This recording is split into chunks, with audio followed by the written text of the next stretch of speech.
I'm Guy Shalev. I'm the Executive Director of Physicians for Human Rights Israel. I'm a medical anthropologist in training, and I've been in this position for the past 3.5 years. So Physicians for Human Rights Israel was founded in 1988 by Israeli and Palestinian doctors who wanted to fight together, to resist together to the occupation, the Israeli occupation of the Palestinian people, by providing care to Palestinians and by trying to change policies that are in place and really violate Palestinians' right to health. And ever since then, we got bigger, and now we have a clinic that goes twice a week to different locations in the West Bank.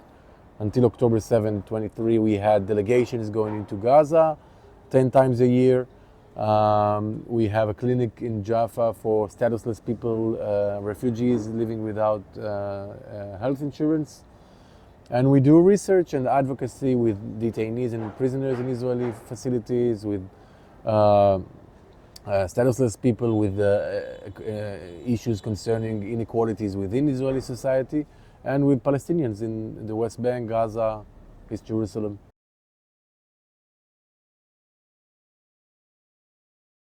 October 7 hit us all so we were all surprised. We were very in pain to see a lot of life being in danger, people attacked in their homes, in their communities, horrific stories and testimonies coming from there.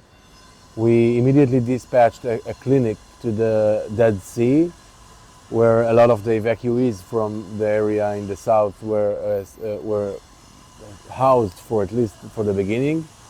They put them in hotels in the Dead Sea, but they didn't send any medical treatment, any doctors there.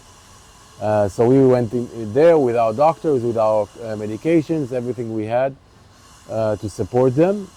And ever since, we are trying to follow and document what's going on in Gaza, what's going on in Israeli prisons, in the West Bank.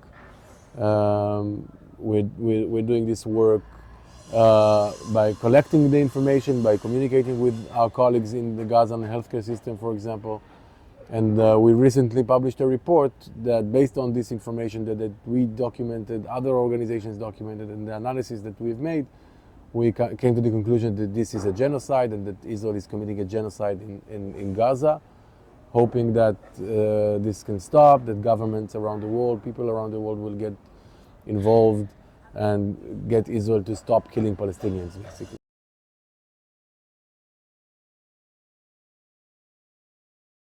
So the first, I think that we have now 3 major challenges in Gaza. And that is first to stop the killing, stop the presence of the Israeli military there and the killings that is involved with that. Then we need to get medications, equipment in as soon as possible to restock all hospitals, to rebuild the hospitals and the capacities that were lost during this genocide, in order to care for the people, because people are now dying because they still haven't got the medical treatment that they need, even if bombs are not falling as often as they did before the ceasefire. And then we need to get patients out. There are more than 15,000 patients who are stranded in Gaza. They need to have to get urgent medical treatment outside the Gaza Strip, but Israel is blocking their exit. We are hoping to get patients out to Palestinian hospitals in East Jerusalem, in the West Bank, that are willing to accept them, that they have the funds, the capacity to treat people, but Israel is not allowing patients out. So basically, these are the most urgent issues with Gaza. And if we think forward, then the most important challenge is to have a reconstruction and rebuilding of Gaza that is led by the Palestinians, led by the Gazan society, not something that is imposed on them by Americans or other international organizations. Allow them to rebuild their healthcare system, to train doctors, train medical workers, freely, with freedom of movement from Gaza to the rest of Palestine, to Jerusalem, to the West Bank. And that is a very big challenge right now. It doesn't seem like this is something that we are going to achieve. So one urgent thing that we hope to do is to get cancer patients, children cancer patients from Gaza to East Jerusalem, to the Augusta Victoria Hospital that is run by the Lutheran World Foundation.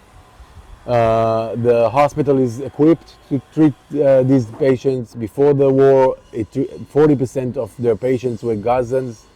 They still have the medical files of these people, and they are able to treat as much as 50 patients a day.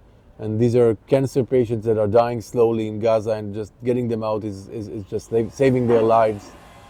And we're not, until now, we're not succeeding in getting the Israeli government to approve this evacuation, this treatment. But we are hoping that Christians and governments worldwide will pressure the American government, the Israeli government to allow that.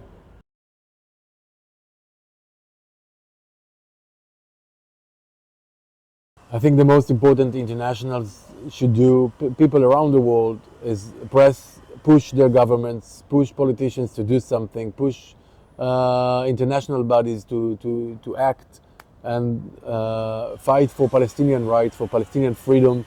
It's not about humanitarian aid alone. It's not only about rebuilding. It's not only about coexistence.